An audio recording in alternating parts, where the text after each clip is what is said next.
Sa bawat pahina ng kasaysayan, may pag-ibig, digmaan at pagtataksil. Ito ang kwento ng Florante at Laura.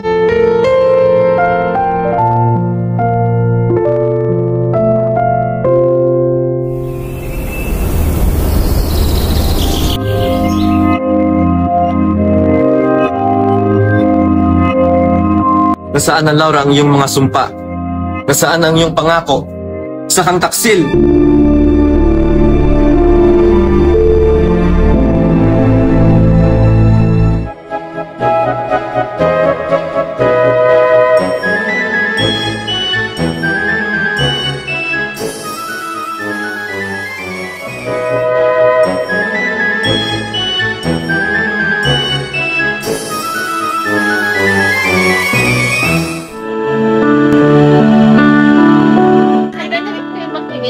Opo! Bini-bini, ano bang nangyari sa Ratos? Halika at ating alamin. Nandulang pampelikula batay sa bahagi ng Florante at Laura kung saan si Florante nakagapos sa isang kagubatan ng Albania at sinagip ni Aladdin mula sa mga gutom na leon. Isang masukal, mapanganib at nakakatakot na kagubatan sa Albania. Ang paligid ay puno ng mga gumagapang na halaman at mababangis na hayop. Nakagapos si Florante sa isang matandang punong kahoy. Ang kanyang katawan ay sugatan, marumi at walang lakas. Nanginginig siyang bumubulong sa sarili, tila wala ng pag-asa. Nasaan na, Laura, ang iyong mga sumpa? Nasaan ang iyong pangako? Sa kang taksil! Bakit ngayon ay magpakasal ka na kay Adolfo?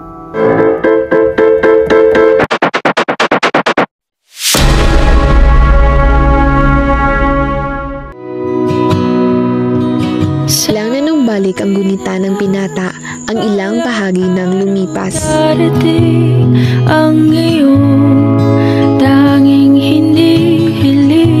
Florante, heto ang mga bulaklak para mapasaya. Maraming salamat. Nahantulad kita sa kagandahan ng mga bulaklak na ito. Florante, heto ang espada mo. Itago mo yan para sa iyong makukubig na. Huwag kang mag-alala, mahal kong Laura. Hindi ako mapapahamak sa ating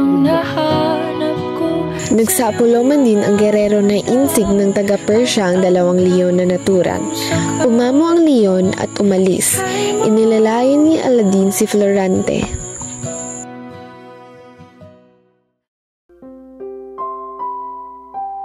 Lereda, bakit mo ako pinapalit sa aking ama?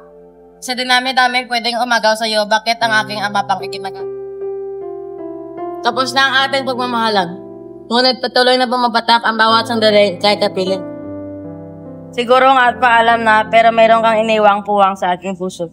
Bang si Florante ay nakagapos pa rin sa higera ay madalawang leon na sa pagkakita mo parang kakainin ka na nila. Ang dalawang leon na ito ay nasa harap ni Florante. Buti na lang lamang ay dumating si Aladdin. Akala niya ay eto na ang katapusan niya. Mini, pamamatay si Florante sa dalawang leon. Alamin natin yan sa susunod na pahina.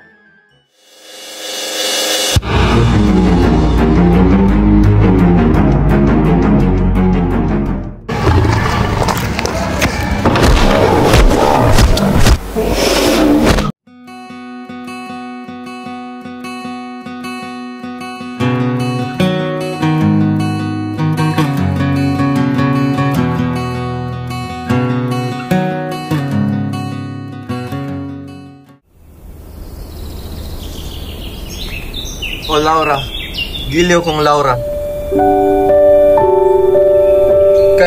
Kay Sang Moro, hindi ako makapaniwala ng Sang Moro ay ligtas na. Oo, ako isang muro. Ngunit ako ay may puso at damdamin din. Huwag kang matakot, di kaya aking aalagaan mo na. Nagiging takot kayo kung nalamit na ikaw ay taga-Alban nga. Oo naman ay isang Persiano. Kahit ang bayan niyo ang kaway ng bayan namin, itinitore kitang totoo. Salamat sa pagsaligtas mo sa akin, Diyos. Kung hindi mo ako niligtas, ay malamang natakana ako nito. Wala nga naman. Sino pa ba ang magtutulong kundi tayo rin sa Wimpalad? Dito ka muna magpahinga, kaibigan. Magdamag kitang aalalayan. Sige po, kaibigan. Maraming salamat. Wala ka naman.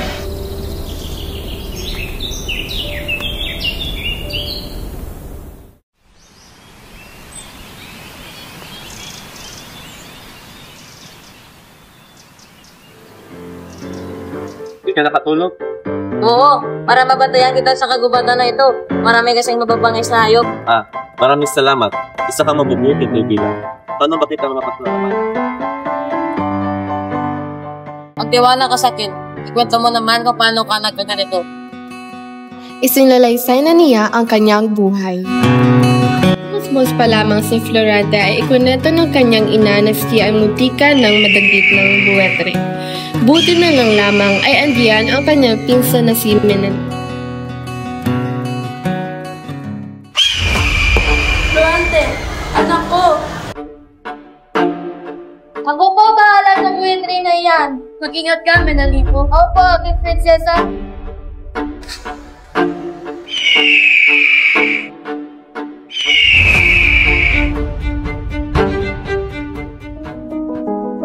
Ang aking anak, mabuti ako sa mabuting kang kalagayan. Salamat na lamang nandito ka, Menalipo. Halika't dali na natin siya sa kanyang ama.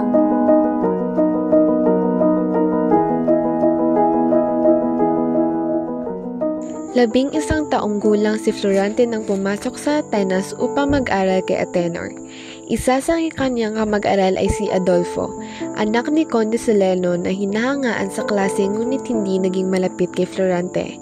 Sa loob ng 6 na taon, Prinsesa Flores, kailangan ni Florante na mag-aral sa Atenas para makasaaral ang kakayanan ng kalaman. Hindi maaari mag-aral si Florante sa Atenas. Ayoko siya mawala sa aking piling. Batid ko ang pagmamahal na inukol mo, Profes. Ngunit kung tayo ay patatangay sa kapal, ang kapangyarihan ng luha ay dapat nating pawalang kamuluhan. Iyan ang kailangan ay ang dapat ng pagpatris na tanit ng aming paglalayo ay hindi niya matagpuan ang tagumpay. natuto si Florante ng astrolohiya, matematika at pilosopiya.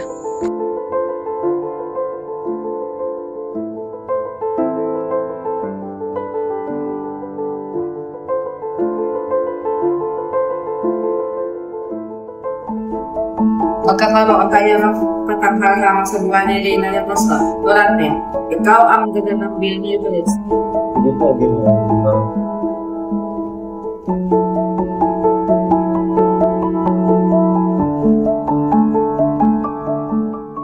Dapat ang napili. Hindi ba nila nakikita na mas mahusay ako kay Florante? Hindi matatapos ng ganito!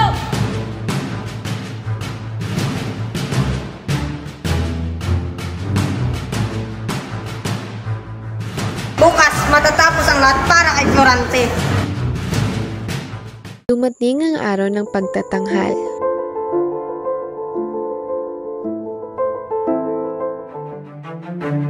Ikaw na umaga ng kaparehan ko ay dapat mamatay! Bitawan mo siya! Adolfo, ano ginagawa mo?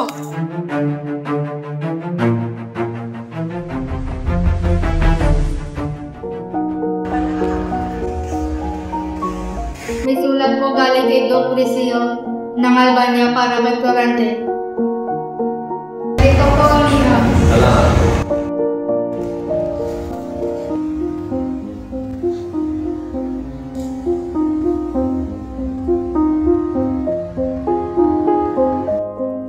Wala na ang mahal kong ina, umahabaging langit. Nakasama niyo, no, Florante? Pitikiraman ako sa iyo, kalungkutan, Florante.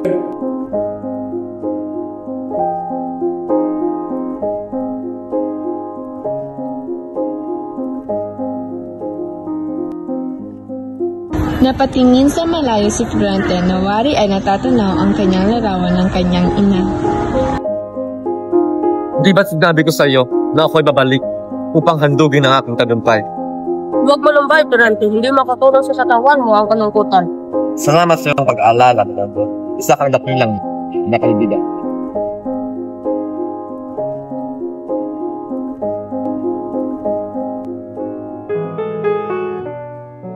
Tinawagin na po ako mahal ng guro. Mas gaungan na po ang sasakyan. Mag-ingat ka.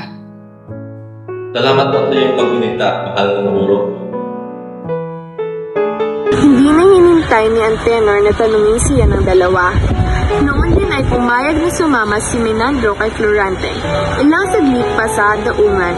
Pagkatapos ng mahabang paglalakbay, sila ay nakarating sa Albania.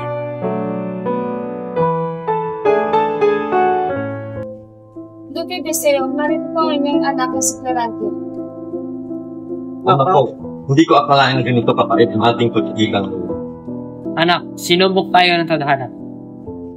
Marahil nga po, Ama.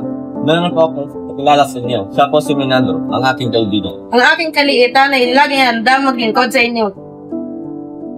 Nabalitaan ko ng lahat. Isa kang tunay na kaibigan. Natitiwala ako sa iyo, Menandro. Balang araw, makakagti rin kami sa iyo.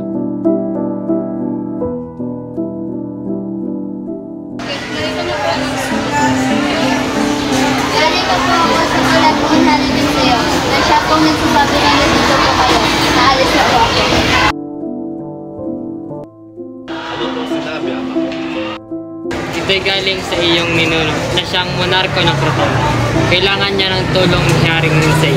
Nakumpog ng mga kaaway na muro at ang Croton nasa pamumuno ng kilabot na si General. General Ismael. Ano ang pasya ng mahal na Duque? Sasama ka sa akin? Ang pasya lamang ng aking amain ang dapat natin hingin.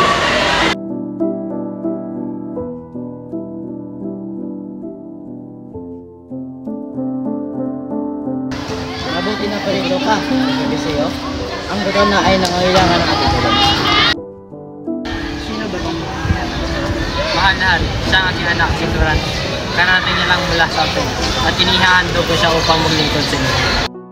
Mahal na hari, ako'y nasa ilalim ng inyong tubig.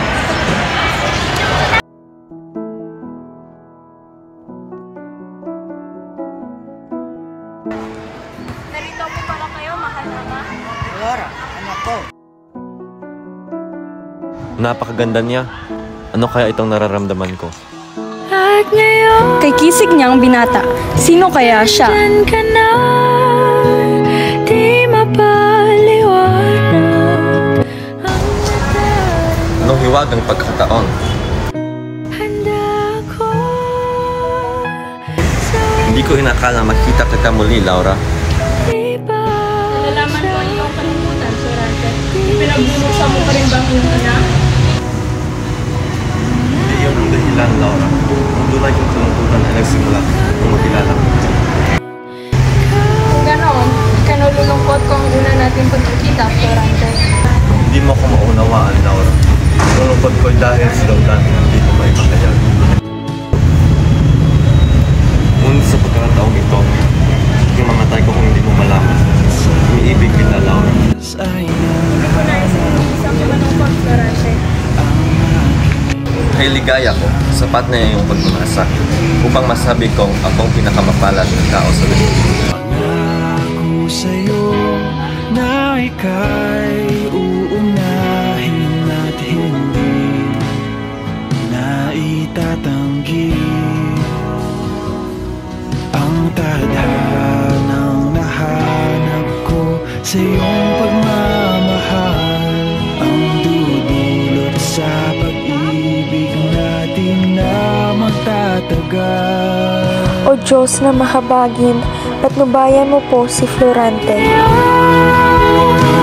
Nandyan ka na, di mapaliwanag ang nadarama.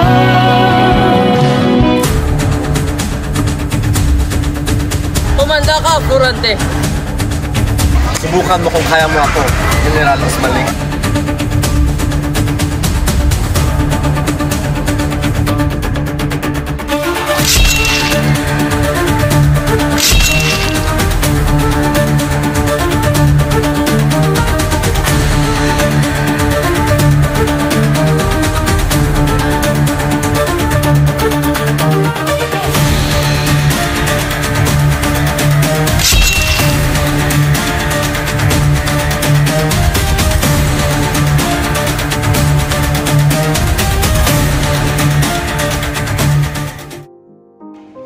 Menandro, di ba ako nagmalikmata?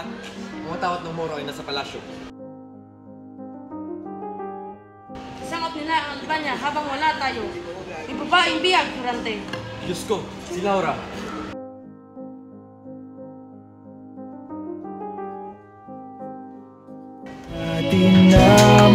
tatagal.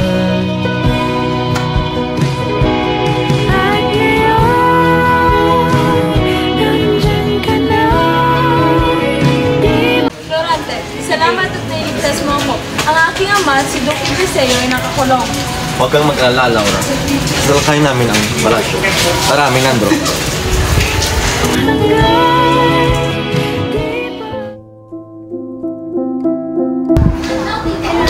May liham mula kay Hari Eliseo. Salamat. Anong sabi, Florante? Nauna ko sa Albania, pero kailangan ko iiwan sa iyo. Paalam mo na, Minandro. Nagkakas na tagal. Bakit hindi sa pinasama sa Ano bang ibig sabihin nito? Hindi na ba ako kilala? Patawad, General. Nininig daw ang utos ng hari.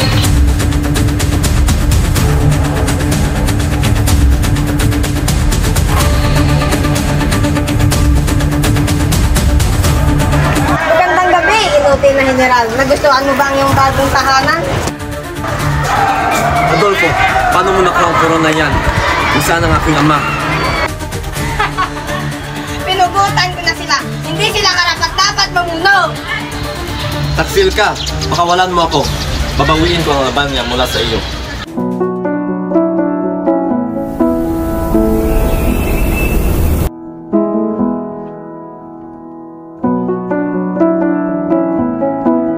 Saan mo ko dadalhin?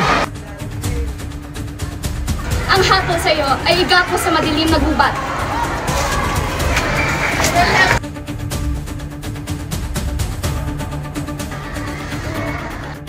Wala siyang karapatan magpasya ng aking kapalaran. Siya na ang hari at di magtatagal papakasalan niya si Prinsesa Laura. Hindi! Kailangan matigil ito!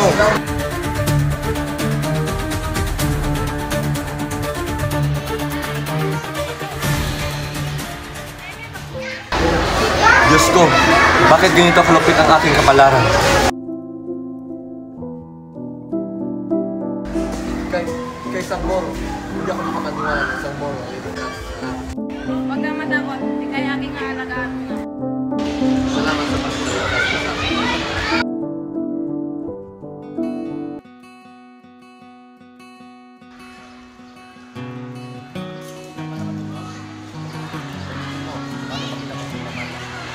Kaibigan, ano ang iyong kasasalan?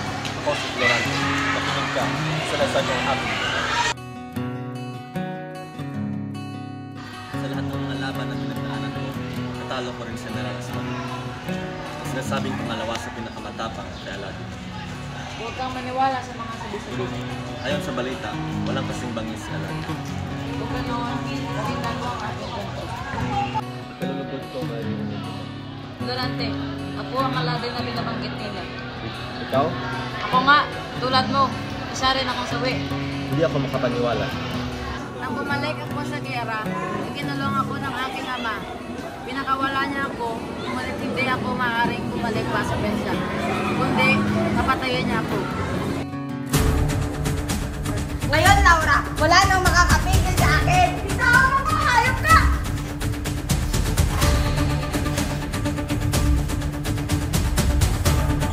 Bitawan mo siya, Adolfo.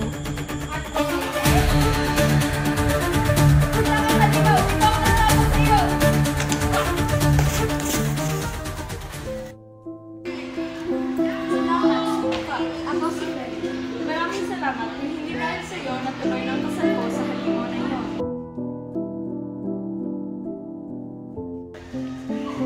Matagal na ako maglalakbay sa Persia. Sandali, saka ba naririnig ko? Tama, hindi lang kami narabinig. Isa ka rin palang sabihin na nalayo sa minamahal? Laura! O aking Laura! Verga! Nandyan ka na.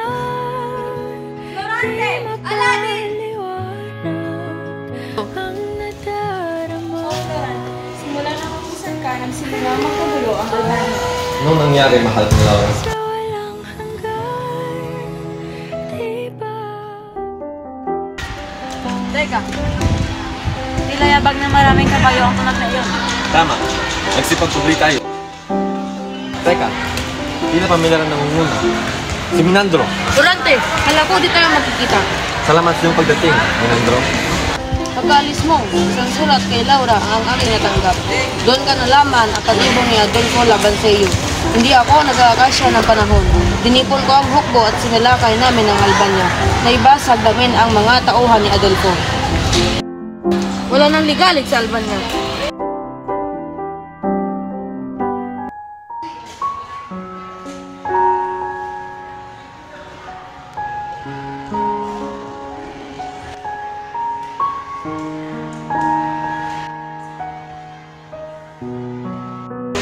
Sa harap ng Bashala at buong kaharian ng Albania, ipinagkakaloob ko ang basbas ng isang banal na pagsasama.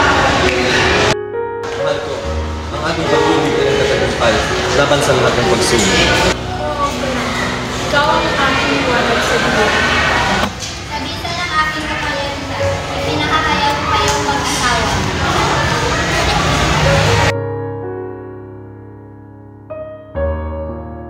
Wala na mga kapag-ibigay sa ating mahal ko. Matagal kitang hinintay, Aladdin. Sa wakas magkasama tayo habang nandito. Hindi namin makakalimutan ang inyong kumagiging. Pagpalain kayo ni Bashala. Salamat sa pinahirap. Sigurado ko bang tama ang daan pabalik sa puso? Kung maligaman tayo, importante magkasama tayo.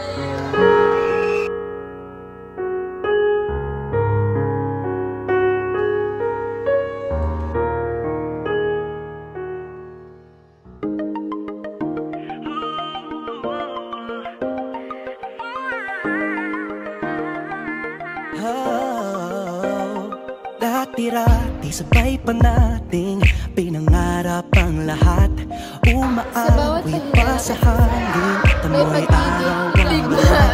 Naaalala ko pa noon, nagawan ng Nintendo. Kaya sarap namang mabalikan ang ating kwento. Lagi-lagi ka sa amin nang dumidiretso pag-uwi. Mag-aaral piso-piso na bili.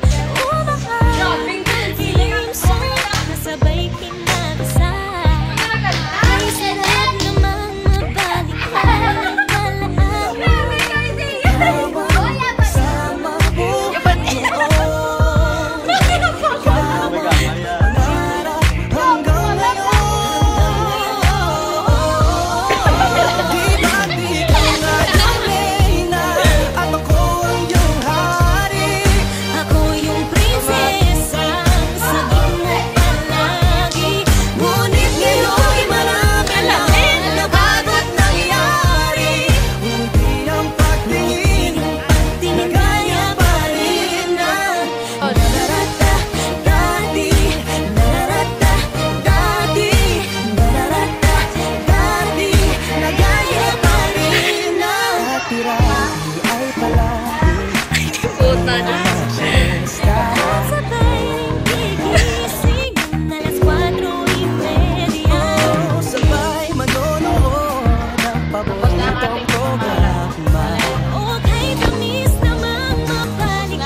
Dati-rati ay naglalaro pa ng bahay-bahayan. Gamit-gamit ang mantel na tinatali sa kawayan. At pawang magkakalaban pag nagtataya-tayaan. Pero sing tamis ng candy pag nagkakasal-kasalan. Di ba dati ay nagkukunwaring Marvin at Jelena?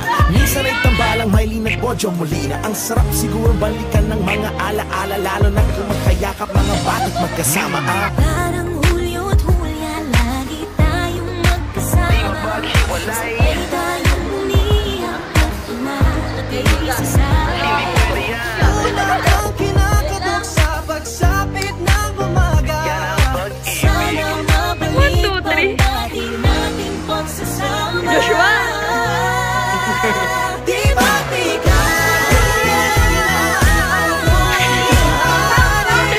ako yung prinsesa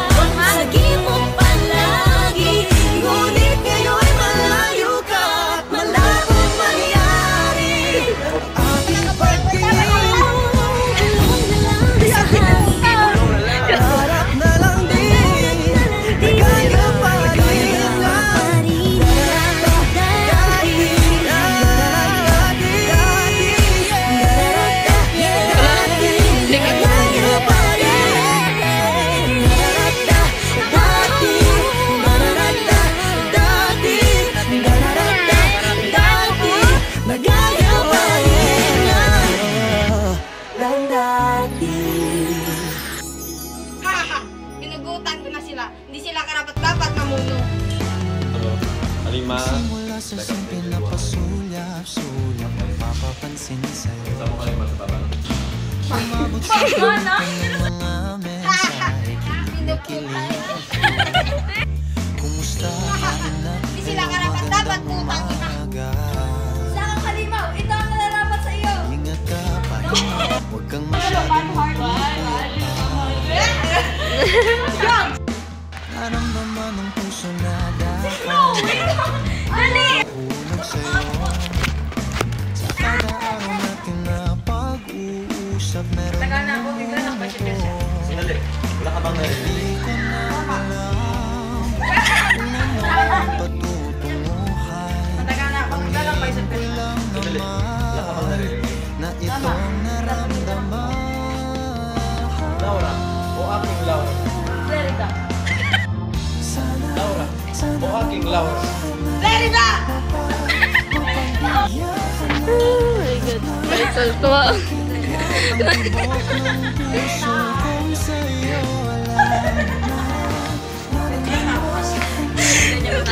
Belly, what?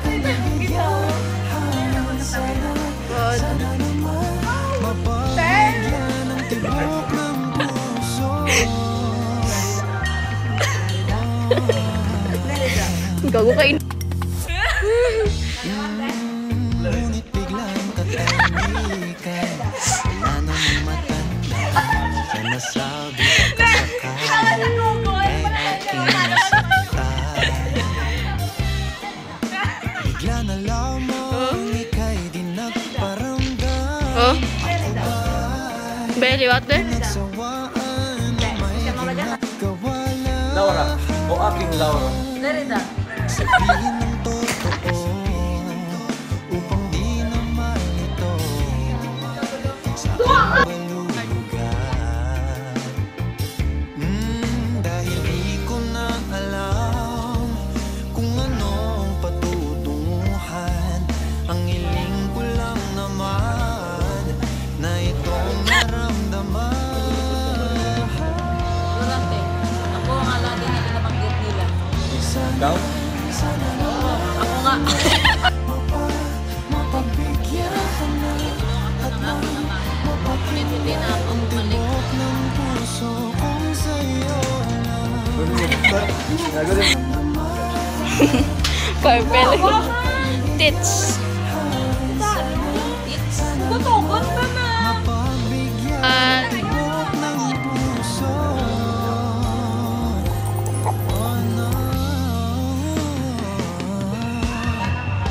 Sana'y wag nang patagalin. Aminin na rin nilalaman ng damdamin. Sana sabihin